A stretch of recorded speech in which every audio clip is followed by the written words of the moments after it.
Hi అండి, welcome back to my channel. It's me Padma. ఈరోజు మన టీవీలో ఇంకొక మంచి కథతో మీ ముందుకు వచ్చానండి. ఆ కథ ఏంటో చూసేద్దామా? ఆ కథ పేరు కాకరకాయ రుచి. అనగనగా ఒక రైతు ఉండేవాడు. ఆ రైతు ఒకసారి ఎవరింట్లోనో కాకరకాయ కూర తిన్నాడు. అతనికి ఆ కూర చాలా చాలా నచ్చిందంట. అప్పట్లో కాకరకాయ అంత సులువుగా దొరికేది కాదు.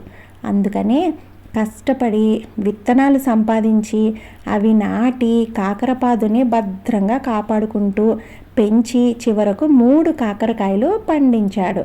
అవి ఎంతో సరదాగా కోసుకొని జాగ్రత్తగా ఇంటికి తీసుకొని వెళ్ళాడు. ఇంట్లో అతని పెళ్ళానికి కాకరకాయలు ఇచ్చి వాటిని ఉల్లిపాయతో కూరి బ్రహ్మాండమైన కూర చేయమన్నాడు. మన్నాడు తెల్లవారుజామునే లేచి పొలానికి వెళ్ళిపోయాడు. రోజంతా కాకరకాయ ఉల్లి కారం పెట్టిన కూరని తలుచుకొని అతని నోరు ఊరుతూనే ఉంది.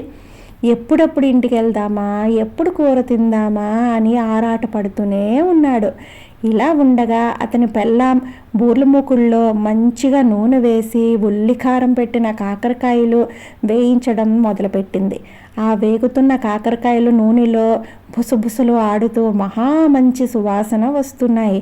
కూర అయిపోయాక ఆ కాయలను చూస్తుంటే ఆ అమ్మాయి ఉండలేకపోయింది. రుచి ఎలా ఉందో చూడాలి కదా, ఒకటి తిని చూద్దాము అనుకొని ఒక కాకరకాయ తినేసింది. కొంతసేపటికి ఆకలి వేస్తుంది. నా వంతు కూర అన్నం తిందాము అనుకొని 2వ కాయ కూడా తినేసింది.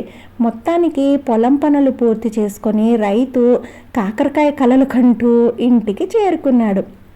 భోజనానికి కూర్చుంటే పెళ్ళాం కూర వడ్డించింది. ఇదేంటి ఒకటే ఉంది, మిగిలిన 2 ఏవి అని అడిగాడు. ఒకటి రుచి ఎలా ఉందో అని తిని చూశాను అన్నది. 2వది నా వాట, అందుకే అన్నంతో తినేశాను అని చెప్పింది. రైతుకి చాలా కోపం వచ్చింది. అలా ఎలా తినేసావు అన్నాడు.